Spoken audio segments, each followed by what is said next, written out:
Boa noite, amados irmãos, né? Que a paz de Cristo esteja com todos. Mais uma vez eu estou aqui para compartilhar com vocês esse estudo maravilhoso que é o estudo Ouvindo a Voz de Deus.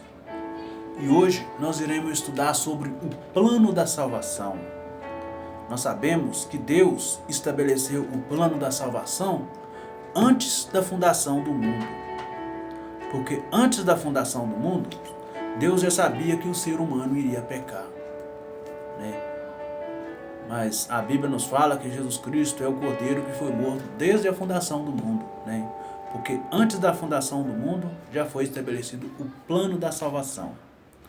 Mas antes de começarmos esse estudo, vamos conversar com Deus, pedir a orientação dele, para ele nos guiar nesse estudo maravilhoso e que esse estudo seja para a honra e glória dele.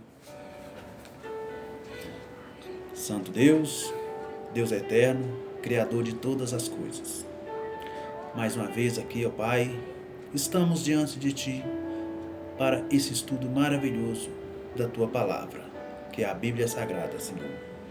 Abençoe para que essas palavras estejam sempre guardadas em nossa mente e em nossos corações, e a cada dia possamos ser moldados à semelhança de nosso Senhor Jesus Cristo.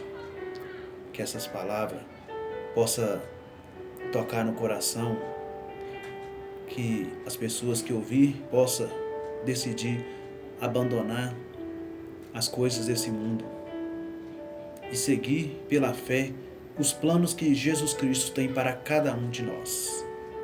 Obrigado, Pai eterno, por tudo.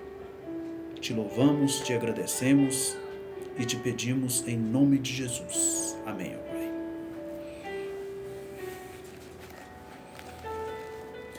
Independente de quem fomos e tenhamos sido o que temos feito no passado, Deus nos ama com amor eterno, dispondo-se a vir ao mundo e passar pela agonia da cruz a fim de resgatar a humanidade perdida. Entretanto, muitos há que se perguntam: como posso ser bom diante de Deus? Como posso apagar meu passado e culpa? Como posso ser aprovado sem culpa diante dele? Como posso ser salvo? O caminho para a vida eterna é muito fácil de ser achado e compreendido, mas poucos sabem como ir a Cristo e experimentar paz, alegria e perdão e esperança. O presente estudo mostra a resposta bíblica para uma vida cristã vitoriosa, né? Uma vida cristã vitoriosa é estar firme na Bíblia Sagrada, que é a palavra de Deus escrita para nós, né? E quantos são pecadores e qual o resultado do pecado? Em Romanos 5:12, lá fala que porquanto por um homem entrou o pecado no mundo, e pelo pecado a morte. Assim também a morte passou a todos os homens, porque todos pecaram. Em Romanos 6:23, lá fala que porque o salário do pecado é a morte, mas o dom gratuito de Deus é a vida eterna em Cristo Jesus. A Bíblia declara que o salário do pecado é a morte, né? Romanos 6:23. O preço foi pago por meio do sangue derramado do Filho de Deus por todo aquele que o aceita. João 3:16-19. No Éden, Deus efetuou o primeiro sacrifício. Gênesis 3:21.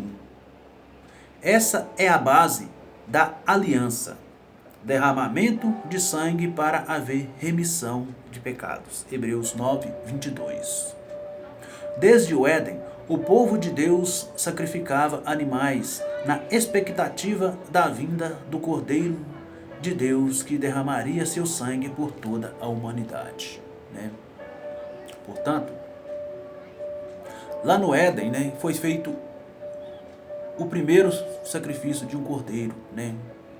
Quando Adão e Eva, eles perceberam que estavam nus, eles se afastaram da presença de Deus, né?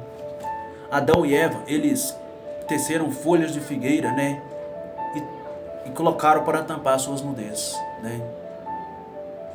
Mas Deus sacrificou um cordeiro, né? E pegou a pele daquele cordeiro e fez roupas para Adão e Eva, né? Porque ali, quando Adão e Eva pecou, entrou o pecado, né? E o pecado, aqui fala que a morte passou a todos os homens, né? Porque todos pecaram. Mesmo que não pecamos à semelhança de Adão e Eva, né? Todos passamos pela morte, porque todos somos filhos de Adão e Eva, né? E que reação Deus manifestou diante da entrada do pecado? Gênesis 3, de 8 a 10.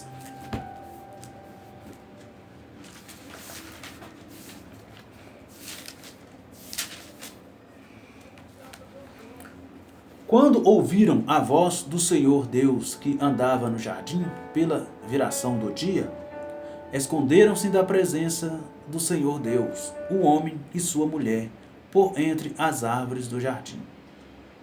E chamou... Aprende sua atenção e seu intestino? Tudo bem, a gente solta.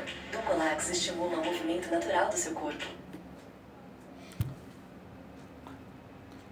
Quando ouviram a voz do Senhor Deus que andava no jardim, pela viração do dia, esconderam-se da presença de Deus, o homem e sua mulher, por entre as árvores do jardim. E chamou o Senhor Deus ao homem e lhe perguntou: onde estás? Ele respondeu: ouvi a tua voz no jardim, e porque estava nu, tive medo e me escondi. Perguntou-lhe Deus: quem te fez saber que estavas nu? Aqui nós vemos que após o pecado, o homem ele se afastou de Deus, mas Deus estava ali procurando Adão. Deus pergunta para Adão: onde estás? Não porque Deus não saiba onde Adão está, mas Deus queria ouvir a resposta dos próprios lábios de Adão, né? Portanto, Deus procurou o homem mesmo depois do pecado. E ele continua a procurar até o fim, o último dia, né? Até o último dia nós somos tocados pelo Teu Santo Espírito para nos afastarmos do pecado, né? Desde que entrou o pecado, Deus tomou providências para a salvação. Gênesis 3:15. Colocou em ação o plano idealizado antes da queda, baseando em sua justiça. Apocalipse 13:8. Com os sacrifícios do Antigo Testamento, Deus transferia a punição que deveria recair sobre o pecador para o Cordeiro, que simbolizava Jesus Cristo. João 1:29 e 36 e 1 Coríntios 5:17. Por isso sabemos que desde o começo Deus procura o ser humano em seu próprio estado de pecado e lhe propõe solução, né? E a solução para o pecado é Jesus Cristo. Em Romanos 3:23 lá fala: porque todos pecaram. Porque todos pecaram e carecem da glória de Deus, né? Porque todos pecaram, carecem da glória de Deus. E qual a condição da natureza humana após o pecado? Gênesis 6:5.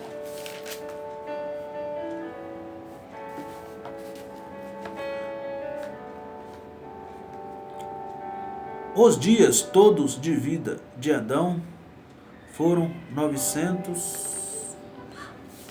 Perdão, é Gênesis 6:5, né? Então se arrependeu o Senhor de ter feito o homem na terra, e isso lhe pesou no coração, né? Portanto, a condição do ser humano, o pecado foi tanto, né? Que a Bíblia fala que aqui que Deus chegou ao ponto de se arrepender de ter feito o homem, né? Em Gênesis 6, versículo 5. Em Salmos 51:5.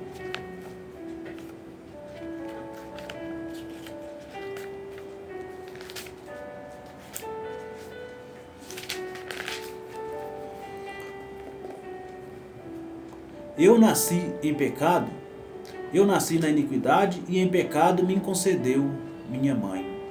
Né? Aqui o salmista ele fala, porque eu nasci na iniquidade e em pecado me concedeu a minha mãe. Portanto, nós já nascemos pecadores. Nós já vimos aqui nesse mundo, nós já vimos aqui para esse mundo contaminados pelo pecado. Né? Porque todos que nascem estão sujeitos à morte. E a morte é resultado do pecado. Né? E Jeremias 13, 23.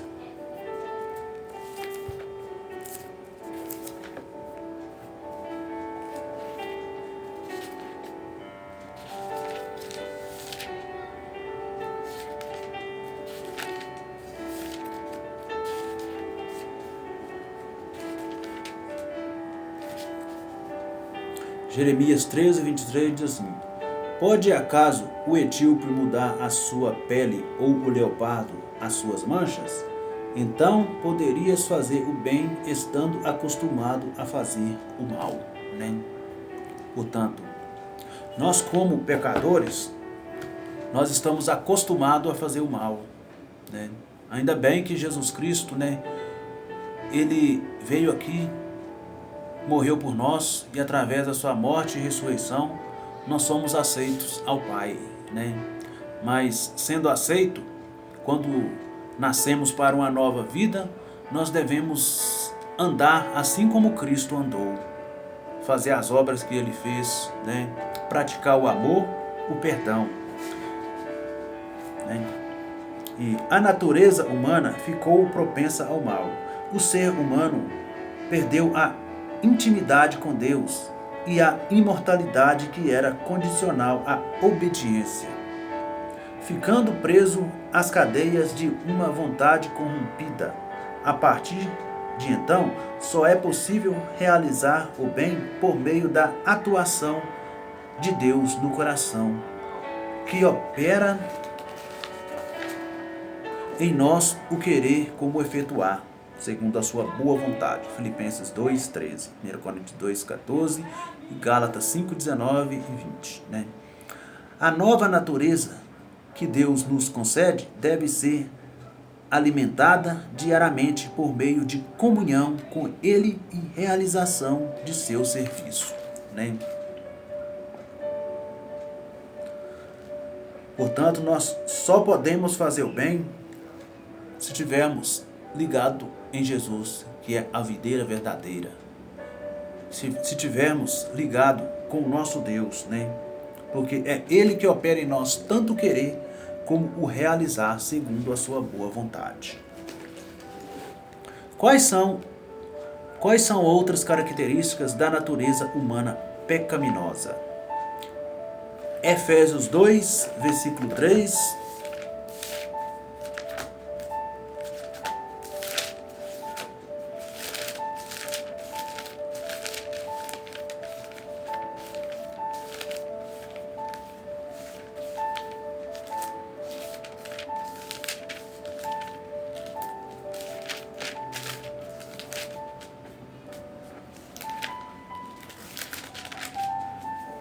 Efésios 2, versículo 3, diz assim: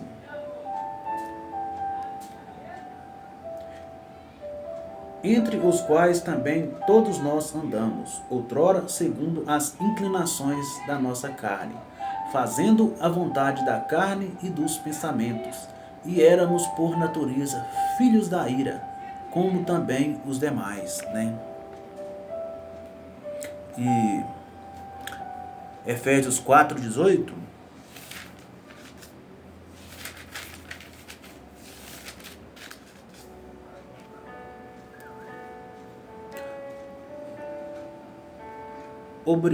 obscurecidos de entendimento, alheios à vida de Deus por causa da ignorância em que vivem, pela dureza do seu coração. Né? Aqui estão alguns resultados do pecado, né, que a palavra de Deus nos apresenta. E 1 Coríntios 2,14.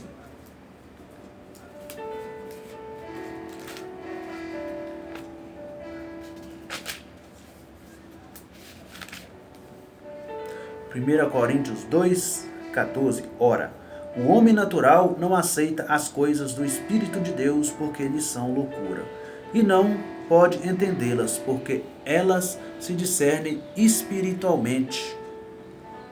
Romanos 7, de 15 a 19.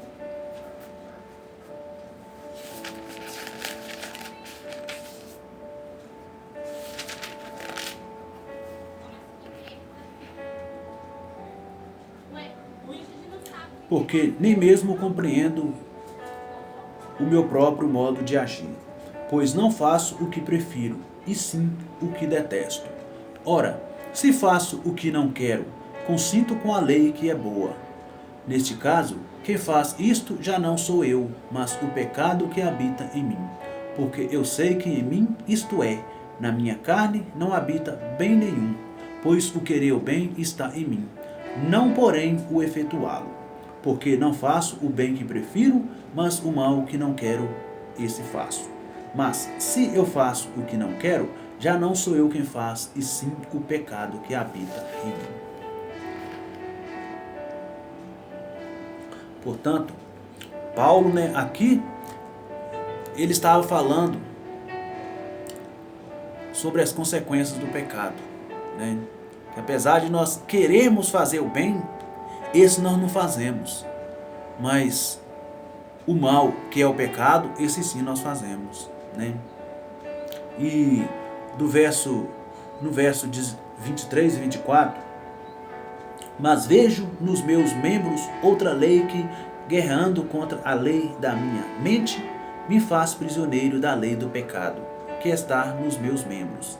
Desaventurado homem que sou, quem me livrará do corpo dessa morte? Ele ainda fala, quem me livrará do corpo dessa morte? No verso 25 mais fala, graças a Deus por meio de Cristo nosso Senhor, de maneira que eu de mim mesmo, com a mente, sou escrava da lei de Deus, mas segundo a carne, da lei do pecado. Graças a Deus, que ele, com a mente, ele era escravo da lei de Deus. E a lei de Deus é amor para com Deus e amor para com o próximo. E graças a Deus e a força que Deus dava para ele tinha força para guardar a lei, andar de amor com o próximo, amor para com Deus, e fazendo aquilo que a palavra de Deus o ensinava.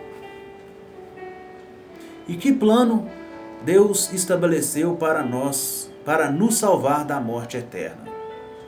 João 3,16, E João 3,16 lá fala assim, porque Deus amou o mundo de tal maneira que deu seu Filho unigênito, para que todo aquele que nele crê não pereça, mas tenha a vida eterna. Oh, maravilha, hein? Esse é um dos versos mais bonitos que tem na Bíblia, Fala que Deus amou o mundo de tal maneira que Deus deu seu único Filho, para que todo aquele que nele crê não pereça, mas tenha a vida eterna. E Deus estabeleceu um plano mediante o qual seu Filho daria a vida em lugar do pecador. Dessa forma, todo o que aceita como Senhor é perdoado, transformado e recebe a promessa de vida eterna. Cristo morreu pelos pecados, segundo as Escrituras, 1 Coríntios 15, 3. Cristo trouxe a salvação para todo o que nele crê, João 3, 16 e 5, 24 a 29. O que Jesus fez por nós na cruz? 1 Pedro 2, 24.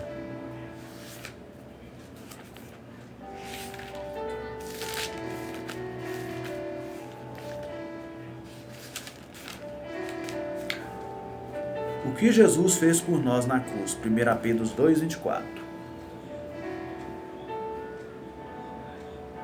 Carregando ele mesmo em seu corpo sobre o madeiro os nossos pecados, né? Aqui fala que Cristo, ele carregou sobre o seu corpo os nossos pecados naquela cruz. Porque é nós que deveríamos estar ali morrendo no seu lugar. Porque é nós que somos falhos e pecadores. Jesus Cristo, ele era santo.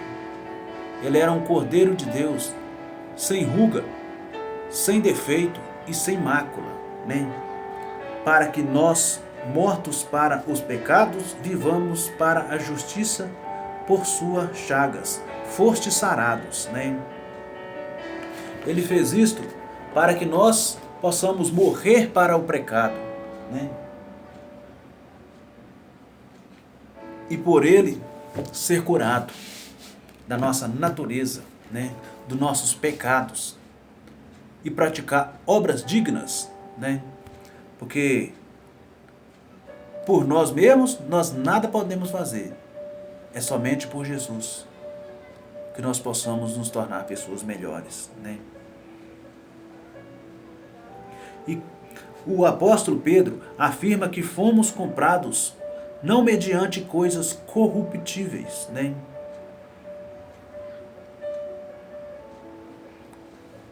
E Isaías 53, 5 e 6...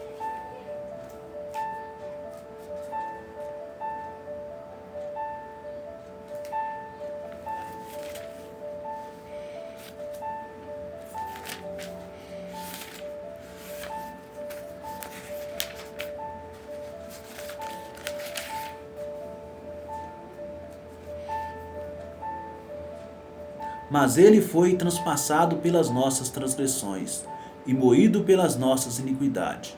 O castigo que nos traz a paz estava sobre ele, e pelas suas pisaduras fomos sarados.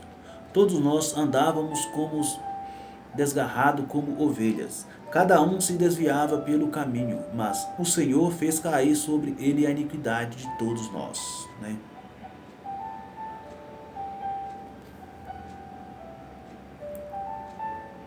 Portanto, aqui fala que todos nós andávamos desgarrado como ovelha, cada um se desviava pelo seu próprio caminho, né? Então ele fala que o Senhor fez cair sobre ele a iniquidade de todos nós. Ali na cruz, Jesus estava carregando os pecados de toda a humanidade, né? Nós sabemos que o pecado ele faz separação entre nós e Deus, né? Por isso que Jesus chegou ao ponto de dizer: Pai, por que me abandonastes, né? Mas Deus, ele não o abandonou, né? Ele só não estava vendo a face do Pai por causa dos nossos pecados que ele estava carregando, né?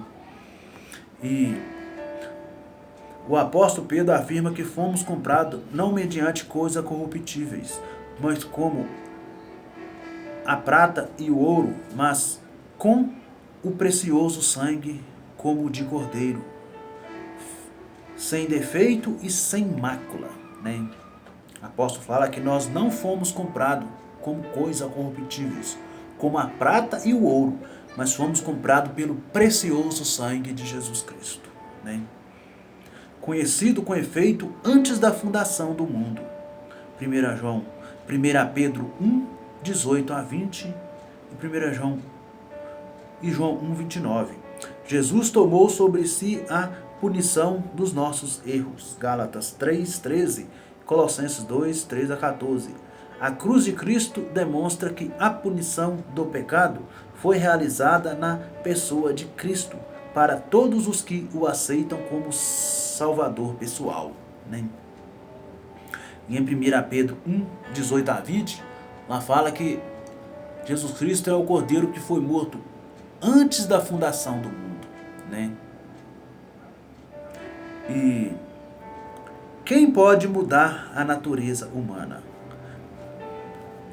Somente o Espírito Santo, que é enviado de Deus para nós, é que pode mudar a natureza humana.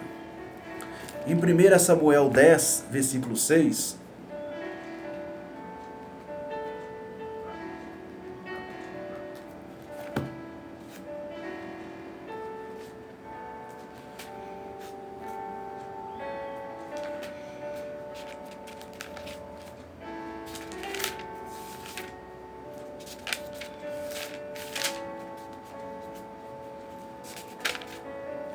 1 Samuel 10, versículo 6,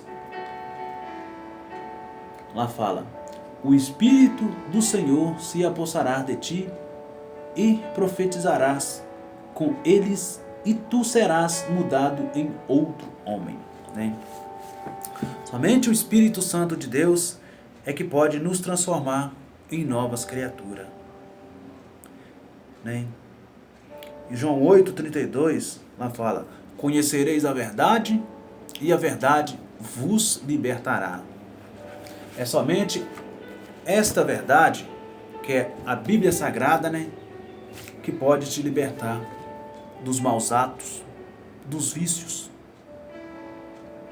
de tudo aquilo que te domina, né?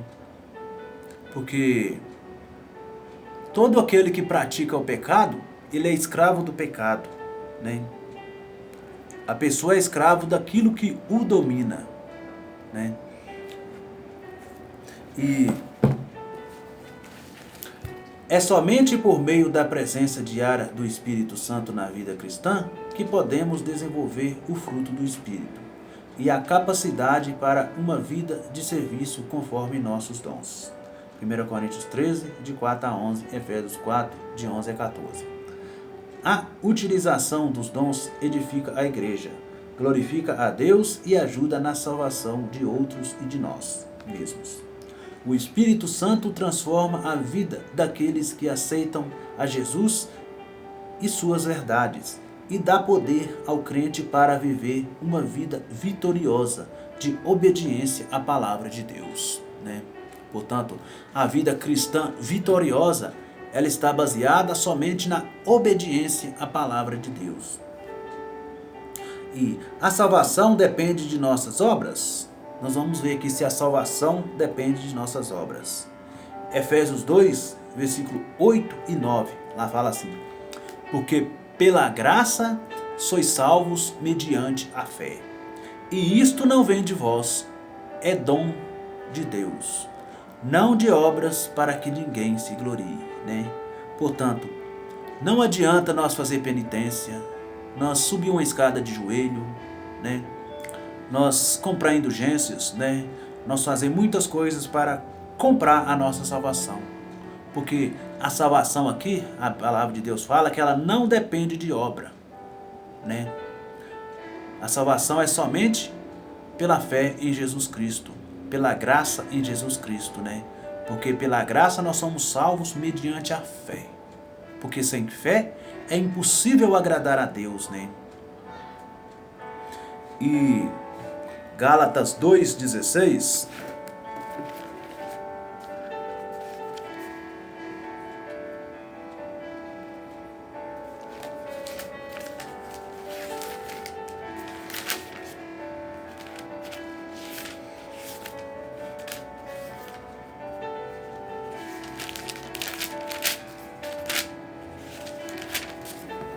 Gálatas 2,16 diz assim: sabendo contudo que o homem não é justificado por obras da lei, e sim mediante a fé em Cristo Jesus. Também temos nós crido em Cristo Jesus, para que fôssemos justificados pela fé em Cristo, e não por obras da lei, pois por obras da lei ninguém será justificado, né? Aqui nós vemos muito claro que pelas obras da lei ninguém será justificado, né? Mas se somos salvos pela graça, nós obedecemos, né? Porque Tiago fala que a fé, se não tiver obras, por si só ela está morta. Portanto, nós não podemos pegar um texto isolado da Bíblia, né? Nós devemos comparar toda a Bíblia para chegar a um compreendimento melhor do assunto, né? E muitos imaginam que podem alcançar a salvação por meio de campanhas beneficentes, doações, penitências, obras humanitárias ou boa conduta. Essas atitudes são boas e recomendadas, mas a salvação é um presente de Deus. recebido através da fé e não depende de nós. A Bíblia rejeita a ideia de que alguns foram escolhidos para a salvação e outros para a perdição, mas enfatiza que em Cristo todos nós fomos predestinados à salvação, que depende da decisão do ser humano. Romanos 8, 29, Deuteronômio 30, 19 e 20, né? Todos nós fomos predestinados para a salvação, mas para nós sermos salvos, nós devemos aceitar o chamado. Aceitar o chamado que Deus nos faz. Ele fala: hoje, se ouvirdes a sua voz, não endureçais o vosso coração. Porque o tempo da nossa salvação é hoje. O amanhã, ele não pertence a nós. Porque a nossa vida é como neblina, que o vento vem e logo dispersa, né? E como pode o homem alcançar a salvação? Primeiro a João 5, 11 e 12.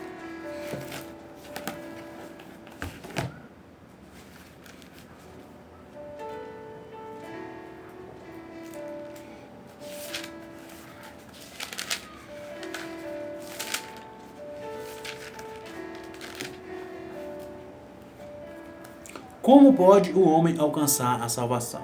1 João 5, 11 e 12.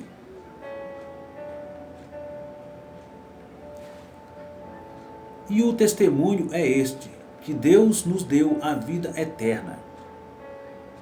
E esta vida eterna está no seu Filho. Aquele que tem o Filho tem a vida. Aquele que não tem o Filho de Deus não tem a vida, né? Como nós vimos aqui, né? Nós só podemos alcançar essa salvação em Cristo Jesus, né? E Hebreus 5, 9.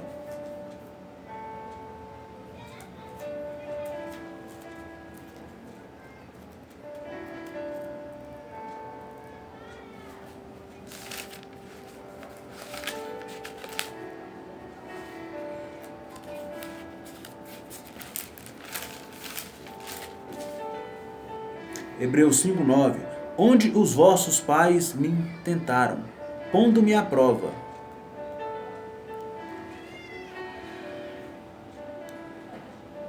E viram as minhas obras por 40 anos. Né? Isso aqui é Hebreus 3, 9. Agora nós vamos ler Hebreus 5, 9. E tendo sido aperfeiçoado, tornou-se o autor da salvação eterna para todos os que lhe obedecem, né?